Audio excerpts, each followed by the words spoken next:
आपका स्वागत है हमारे YouTube चैनल पर। इस वीडियो में हम एक खास और रोचक कहानी को लेकर आए हैं। भाग्य का लिखा कभी नहीं मिटता। यह कहानी हमें सिखाती है कि हमारा भाग्य हमारी क्रियाओं और निर्णयों से कैसे जुड़ा होता है। हमारे चैनल को सब्सक्राइब करके हमारे साथ इस सफर में शामिल हों और नई कहानियों से जुड़े रहें। तो आइए इस रोमांचक यात्रा में साथ चलें और अपने भाग्य के रहस्य को खोजें। दोस्तों, एक गांव में एक बहुत ही ज्ञानी पंडित रहता था। एक दिन वह अपने बचपन के दोस्त से मिलने के लिए दूसरे गांव में जा रहा था। उसका वह दोस्त बचपन से ही गूंगा और एक पैर से अपाहिज था। उस पंडित के गांव से उसके दोस्त का घर काफी दूर था। वहां जाने के लिए बीच बीच में कई सारे छोटे छोटे गांव पड़ते थे। पंडित रास्ते में अपनी धुन में चला जा रहा था। चलते चलते उसकी मुलाकात एक व्यक्ति से होती है। वह भी पंडित के साथ चलने लगता है। उस आदमी को देखकर पंडित बहुत खुश हो जाता है। उसने सोचा, चलो अच्छा हुआ, साथ साथ चलने से उसका सफर आसानी से कट जाएगा। बात की शुरुआत करने के लिए उस पंडित ने उस व्यक्ति से उसका नाम पूछा तो उसने अपना नाम धर्मराज बताया। पंडित को यह नाम कुछ अजीब सा लगा, लेकिन उसने नाम के विषय में कुछ और पूछना उचित नहीं समझा। दोनों धीरे धीरे साथ में चल रहे थे। तभी रास्ते में एक गांव आता है। गांव का प्रवेश द्वार आते ही धर्मराज ने पंडित से कहा, तुम आगे चलो, मुझे इस गांव में काम है, मैं तुमसे आगे मिलता हूं। पंडित ने कहा, ठीक है। वह आगे रास्ते में चल देता है। कुछ देर बाद उस गांव में खबर फैली कि एक व्यक्ति को सांड ने अपनी सींग में फंसाकर मार दिया है। जैसे ही सांड ने उस व्यक्ति को मारा, ठीक कुछ ही देर में धर्मराज पंडित के पास आ गया। फिर दोनों चलना शुरू कर देते हैं और चलते चलते एक दूसरे गांव के द्वार पर पहुंच जाते हैं। उस गांव के बाहर एक बड़ा और विशाल मंदिर बना हुआ था। वहां पर आराम करने की सुविधा काफी बढ़िया लग रही थी। पंडित के दोस्त का घर अभी वहां से बहुत दूर था और रात भी होने वाली थी। तो पंडित ने धर्मराज से कहा, रात होने वाली है, पूरे दिन चलते चलते थक भी चुके हैं और भूख भी लग रही है, तो यहाँ पर भोजन करके यहीं पर हम विश्राम कर लेते हैं, फिर सुबह के समय आराम से आगे की यात्रा जारी करेंगे। धर्मराज ने कहा, ठीक है, मुझे इस गांव में किसी को कुछ जरूरी सामान देने जाना है, तुम भोजन करके आराम करो, मैं बाद में आकर भोजन कर लूंगा। इतना कहकर वह वहां से चला जाता है। लेकिन उसके जाते ही कुछ ही देर बाद धुआं उठता हुआ दिखाई देता है और देखते ही देखते पूरे गांव में आग लग जाती है। पंडित ने हैरानी से सोचा कि यह धर्मराज जहां भी जाता है वहां कोई न कोई अनहोनी जरूर हो जाती है, कुछ तो गड़बड़ है इस व्यक्ति में। लेकिन पंडित ने रात्रि में धर्मराज से कुछ भी पूछना उचित नहीं समझा। सुबह होते ही दोनों फिर से अपनी यात्रा शुरू कर देते हैं। कुछ देर चलने के बाद रास्ते में फिर से एक गांव आता है। धर्मराज ने फिर पंडित से कहा, आप आगे चलिए, मुझे इस गांव में अपने मित्र से मिलने जाना है, मैं अपने दोस्त से मिलने के बाद आगे रास्ते में मिलूंगा। ये कहकर धर्मराज वहां से चला गया, लेकिन पंडित इस बार आगे नहीं गया। वहीं खड़ा होकर धर्मराज को देखता रहा कि वह कहां जा रहा है और क्या करता है। तभी थोड़ी देर बाद लोगों की आवाज सुनाई देने लगी कि एक व्यक्ति को सांप ने काट लिया है और उसकी मृत्यु हो गई है। ठीक उसी समय धर्मराज फिर पंडित के पास पहुंच गया, लेकिन इस बार पंडित से रहा नहीं गया और उसने धर्मराज से पूछ ही लिया कि तुम जिस भी गांव में जाते हो वहां कोई ना कोई अनहोनी जरूर हो जाती है, क्या तुम मुझे बता सकते हो ये ऐसा क्यों हो रहा है?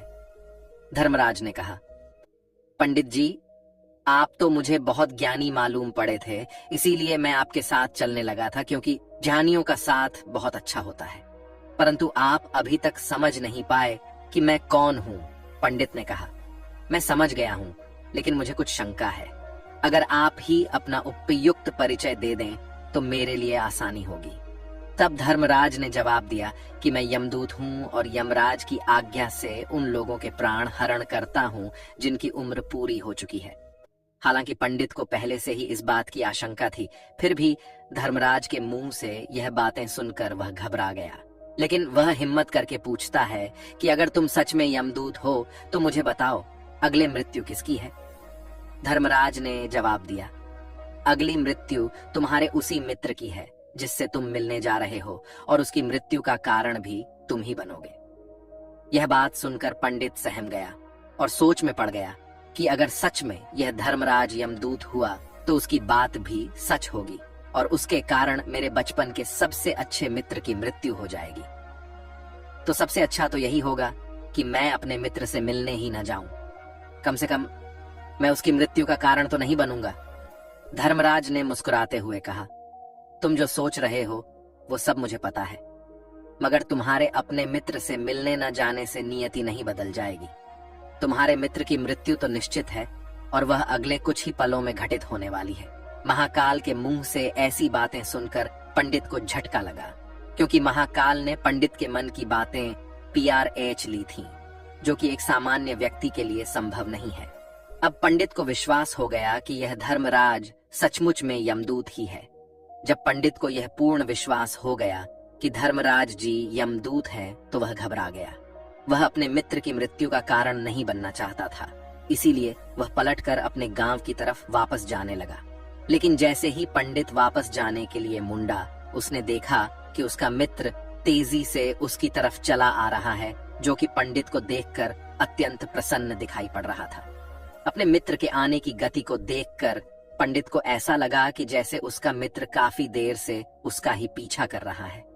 लेकिन वह बचपन से ही गूंगा था और एक पैर से लंगड़ा भी था, इसीलिए ना तो वह पंडित को आवाज देकर रोक पाया था और ना ही उस तक पहुंच पा रहा था।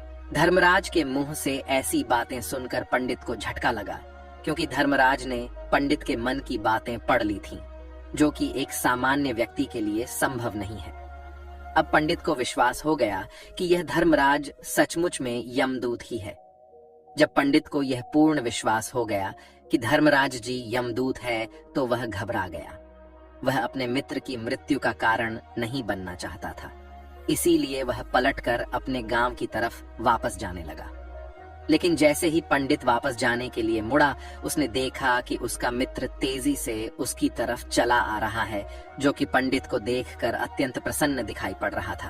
अपने मित्र के आने की गति को देखकर पंडित को ऐसा लगा कि जैसे उसका मित्र काफी देर से उसका ही पीछा कर रहा है। लेकिन वह बचपन से ही गूंगा था और एक पैर से लंगड़ा भी था, इसीलिए ना तो वह पंडित को आवाज देकर रोक पाया था और ना ही उस तक पहुंच पा रहा था। लेकिन जैसे ही वह पंडित के पास पहुंचा, अचानक ही जमीन पर गिर पड़ा और उसकी मृत्यु हो गई। पंडित हक्का बक्का होकर धर्मराज की ओर देखने लगा, जैसे कि वह पूछना चाह रहा हो कि आखिर क्या हुआ धर्मराज। पंडित के मन में उठ रहे प्रश्नों को समझ गया और बोला, तुम्हारे मित्र ने पिछले गांव में ही तुम्हें देख लिया था और मैं वहीं से ही तुम्हारा पीछा कर रहा था। लेकिन गूंगा और लंगड़ा होने की वजह से वह तुम तक नहीं पहुंच पाया। उसने अपनी पूरी ताकत लगाकर तुम तक पहुंचने का प्रयास किया, लेकिन बुढ़ापे में बचपन जैसी ताकत नहीं होती, इसलिए हार्ट अटैक होने के कारण उसकी मृत्यु हो गई, क्योंकि वह तुमसे मिलने के लिए अपनी सीमाओं को तोड़कर तुम्हारे पीछे भाग रहा था। इसलिए अपने मित्र की मृत्यु का कारण भी तुम ही कहलाओगे। अब पंडित को पुनः यह विश्वास हो गया था कि धर्मराज एक यमदूत है और उसका कार्य जीवों के प्राण हरना है। लेकिन पंडित एक ज्ञानी व्यक्ति था। वह यह भी जानता था कि मृत्यु पर किसी का वश नहीं है, सबको एक न एक दिन मरना ही है। यही सोचकर उसने अपने आप को संभाल लिया। लेकिन अचानक ही पंडित के मन में अपनी मृत्यु के बारे में जानने की इच्छा हुई, इसलिए उसने धर्मराज से पूछा कि जब मृत्यु मेरे दोस्त की होनी थी, तो तुम शुरू से ही मेरे साथ क्यों चल रहे थे? यह प्रश्न सुनकर धर्मराज जोर से हंसा और बोला, मैं तो हर पल हर क्षण सभी के साथ चलता हूँ, किंतु लोग पहचान नहीं पाते, क्योंकि लोगों के पास अपनी समस्याओं के अलावा किसी और व्यक्ति, वस्तु या घटना के बारे में सोचने समझने या उसे देखने का समय ही नहीं होता। पंडित ने कहा, तो क्या तुम यह बता सकते हो कि मेरी मृत्यु कब, कहां और कैसे होगी? महाकाल ने कहा, हालांकि किसी भी सामान्य जीव के लिए अपनी मृत्यु के बारे में जानना ठीक नहीं है, क्योंकि कोई भी जीव हो वह अपनी मृत्यु के बारे में जानकर बहुत दुखी हो जाता है। हालांकि तुम ज्ञानी व्यक्ति मालूम पड़ते हो और तुमने जिस तरीके से अपने मित्र की मृत्यु को सहन कर लिया है, उसे देखकर लगता है कि तुम अपनी मृत्यु के बारे में जानकर भी दुखी नहीं होंगे। तो तुम्हारी मृत्यु आज से ठीक 6 महीने बाद आज ही के दिन किसी दूसरे राज्य में फांसी लगने से होगी। और सबसे हैरानी की बात तो यह होगी कि तुम स्वयं ही खुशी से उस फांसी को स्वीकार कर लोगे। इतना कहकर धर्मराज वहां से चला गया, क्योंकि अब धर्मराज के पास पंडित के साथ चलते रहने का कोई कारण न था। इसके बाद पंडित ने अपने मित्र के शरीर का अंतिम संस्कार किया और यथाशक्ति उसके क्रियाकर्म करके अपने गांव वापस आ गया। लेकिन कोई व्यक्ति कितना भी ज्ञानी क्यों ना हो, अपनी मृत्यु के बारे में जानकर दुखी तो होता ही है और मृत्यु से बचने का कोई न कोई उपाय भी खोजता है। तो पंडित ने भी वही किया, क्योंकि पंडित विद्वान था, इसलिए उसकी पहचान उस राज्य के राजा तक थी। पंडित ने सोचा कि राजा के पास तो कई सारे ज्ञानी मंत्री हैं, वह मेरी मृत्यु से संबंधित समस्या का कोई न कोई समाधान निकाल ही लेंगे। पंडित यही सब सोचता हुआ राज दरबार में पहुंच जाता है और राजा से सारी घटना के बारे में बताता है। राजा ने अपने मंत्रियों को सारी समस्या बताई और उनसे सलाह मांगी। अंत में सभी ने विचार विमर्श करके कहा, अगर पंडित की बात सही है तो उसकी मृत्यु भी 6 महीने बाद ही होगी। लेकिन मृत्यु तो तब होगी जब वह किसी दूसरे राज्य में जाएगा। यदि वह किसी दूसरे राज्य में जाए ही ना तो मृत्यु ही नहीं होगी। मंत्रियों की यह सलाह राजा को भी सही लगी। इसके बाद पंडित के रहने की सारी व्यवस्था महल में ही कर दी गई और राजा के आदेश के बिना उस पंडित से किसी को भी नहीं मिलने दिया जाता था। लेकिन पंडित कहीं भी आ जा सकता था, ताकि पंडित को यह न लगे कि वह राजा की कैद में है। परंतु पंडित डर के मारे स्वयं ही कहीं आता जाता नहीं था। धीरे धीरे महीने गुजरे गए और पंडित की मृत्यु का समय नजदीक आने लगा और अंततः वह भी दिन आ गया। जिस दिन पंडित की मृत्यु होनी थी उसकी एक रात पहले पंडित डर के मारे जल्दी ही सो गया, ताकि जल्दी से वह रात बीत जाए और अगला दिन आ जाए, ताकि मृत्यु टल सके। लेकिन पंडित को नींद में चलने की बीमारी थी और अपनी इस बीमारी के बारे में वह स्वयं ही नहीं जानता था। तो फिर राजा, मंत्री या किसी वैद्य को इसके बारे में बताने का कोई प्रश्न ही नहीं उठता। पंडित अपनी मृत्यु को लेकर बहुत चिंतित था। वह पिछले कई दिनों से ठीक से सो भी नहीं पा रहा था। और नींद में चलने की बीमारी भी तभी होती है जब व्यक्ति ठीक से सो नहीं पा रहा हो। तो उस रात भी पंडित को नींद में चलने का दौरा पड़ा। वह उठा और महल से निकलकर अस्तबल में गया। क्योंकि पंडित राजा का खास मेहमान था, इसलिए किसी भी पहरेदार ने उसे नहीं रोका और न ही किसी तरह की कोई पूछताछ की। अस्तबल में पहुंचकर वह सबसे तेज चलने वाले घोड़े की पीठ पर सवार होकर नींद में ही अपने राज्य की सीमा से बाहर दूसरे पड़ोसी राज्य में चला गया। इतना ही नहीं, वह दूसरे राज्य के राजा के महल में पहुंच गया। उस महल के पहरेदारों ने भी उसे नहीं रोका और न ही कोई पूछताछ की। सभी लोग रात्रि का अंतिम प्रहार होने के कारण गहरी नींद में थे। वह पंडित सीधे राजा के सैन्य कक्ष में पहुंचा, जहां राजा और रानी सो रहे थे। वह पंडित वहीं जाकर सो गया। सुबह हुई तो राजा ने पंडित को रानी के बगल में सोया हुआ देखा तो बहुत क्रोधित हो गया। राजा ने पंडित को कैद करने का आदेश दे दिया। पंडित गिरफ्तार हो गया, लेकिन पंडित तो भौंचक्का था। उसे तो कुछ समझ नहीं आ रहा था कि आखिर वह दूसरे राज्य में और राजा के सैन्य में कैसे पहुंचा। लेकिन वहां उसकी यह सब सुनने वाला कोई नहीं था। राजा ने पंडित को दरबार में पेश करने का आदेश दिया। कुछ देर बाद उस पंडित को दरबार में लाया गया। पंडित को देखते ही राजा इतना आग बबूला हो गया कि उसे फांसी पर चढ़ा देने का हुक्म सुना दिया। फांसी की सजा सुनकर पंडित कांप गया, लेकिन फिर भी थोड़ी सी हिम्मत जुटाकर राजा से बोला, महाराज, मैं नहीं जानता कि मैं राजमहल तक कैसे पहुंचा। मैं यह भी नहीं जानता हूं कि आपके सैन्य कक्ष तक मैं कैसे आया और आपके महल के किसी पहरेदार या सैनिक ने मुझे रोका क्यों नहीं। लेकिन मैं इतना जरूर जानता हूं कि आज मेरी मृत्यु होनी थी और वह होनी भी जा रही है। राजा को यह बात थोड़ी अजीब लगी। उसने पंडित से पूछा, तुम्हें कैसे पता कि आज तुम्हारी मृत्यु होनी है? राजा के इस प्रश्न के जवाब में पंडित ने पिछले 6 महीने का सारा वाकया राजा को सुना दिया और बोला, महाराज, मेरा क्या? किसी भी सामान्य व्यक्ति में इतना साहस नहीं कि वह राजा के सैन्य कक्ष में राजा की उपस्थिति में रानी के साथ सो जाए। राजा को पंडित की बात में थोड़ा तर्क दिखाई पड़ा, परंतु उसने सोचा, कि यह मृत्यु से बचने के लिए धर्मराज और उसके द्वारा अपनी मृत्यु की भविष्यवाणी की कहानी बना रहा है। इसीलिए राजा ने पंडित से कहा, यदि तुम्हारी बात सत्य है और आज यह तुम्हारी मृत्यु का दिन है, जैसा कि यमदूत धर्मराज ने तुमसे कहा था, तो आज तुम्हारी मृत्यु का कारण मैं नहीं बनूंगा। लेकिन यदि तुम्हारी बात झूठी निकली तो निश्चित ही आज तुम्हारी मृत्यु का दिन होगा, क्योंकि जिस राज्य से पंडित आया था उस राज्य का राजा इस राजा का मित्र था। इसलिए इस राजा ने तुरंत अपने कुछ सैनिकों को पड़ोसी राजा के पास भेजकर पंडित की बात की सत्यता का प्रमाण मांगा। भेजे गए सैनिक शाम तक लौटे और उन्होंने राजा को बताया कि महाराज, पंडित जो कुछ भी कह रहा है वह सब सत्य है। पड़ोसी राज्य के राजा ने पिछले 6 महीने से पंडित के रहने की सारी व्यवस्था अपने ही महल में कर रखी थी। पंडित राजा का खास मेहमान था। कल शाम राजा आखिरी बार पंडित से उसके कक्ष में मिले थे और उसके बाद यह इस राज्य में कैसे पहुंच गया इसकी जानकारी किसी को भी नहीं है। इसलिए उस राज्य के राजा के अनुसार पंडित को फांसी की सजा देना ठीक नहीं है।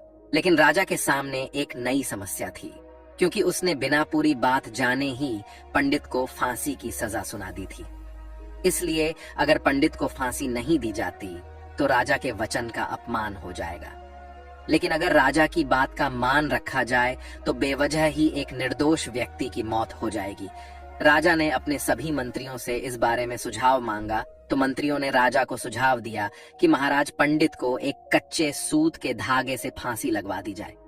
इससे आपके कथन का भी मान रह जाएगा और कच्चे सूत के धागे से पंडित को फांसी भी नहीं लगेगी और उसके प्राण भी बच जाएंगे। राजा को मंत्रियों का यह सुझाव पसंद आया और उसने ऐसा ही करने का आदेश दे दिया। पंडित के लिए कच्चे सूत के धागे से फांसी का फंदा बनाया गया और नियम के अनुसार पंडित को फांसी पर चढ़ाया जाने लगा। सभी लोग बहुत खुश थे कि न तो पंडित मरेगा और न ही राजा का वचन खाली जाएगा। पंडित को भी पूर्ण विश्वास था यह सूत के धागे से तो उसकी मृत्यु हो ही नहीं सकती, इसलिए उसी पर चढ़ने के लिए तैयार हो गया। जैसा कि धर्मराज ने भविष्यवाणी की थी कि तुम खुद ही अपनी फांसी को स्वीकार करोगे। लेकिन जैसे ही पंडित को फांसी दी गई, सूत का धागा तो टूट गया, लेकिन टूटने से पहले उसने अपना काम कर दिया था। पंडित के गले की एक नस सूत के धागे के झटके से कट चुकी थी और पंडित जमीन पर पड़ा तड़प रहा था। उसी पल उसके गले से खून की फुहार निकल रही थी और देखते ही देखते पंडित का शरीर पूरी तरह से शांत हो गया। सभी लोग आश्चर्यचकित थे और पंडित को मरता हुआ देख रहे थे। किसी को विश्वास नहीं हो रहा था कि कच्चे सूत के धागे से भी किसी इंसान की मृत्यु हो सकती है। लेकिन घटना तो घट चुकी थी। नियति ने अपना काम कर दिया था और धर्मराज की भविष्यवाणी सच हो चुकी थी। श्रीमद् भागवत गीता में भगवान श्री कृष्ण ने कहा है, जो होना होता है वह होकर ही रहता है।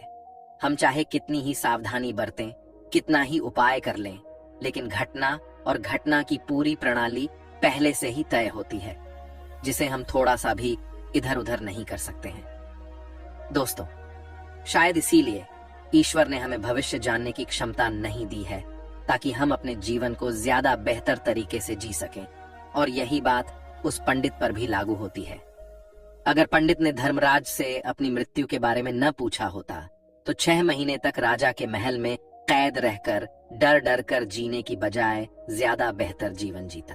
दोस्तों, आपने आज के इस वीडियो से क्या सीखा वह मुझे आप कमेंट में बता सकते हैं। इसी के साथ में उम्मीद है कि आपको आज की वीडियो पसंद आई होगी, तो इस वीडियो को उस इंसान को शेयर करें जिससे यह कहानी सुनने की जरूरत है, और उसी के ठीक बाद चैनल को सब्सक्राइब करें। तो चलिए फिर मिलते हैं ऐसी एक और नई वीडियो में एक नए मैसेज के साथ। तब तक के लिए अपना ख्याल रखें। धन्यवाद और नमो बुद्धाय।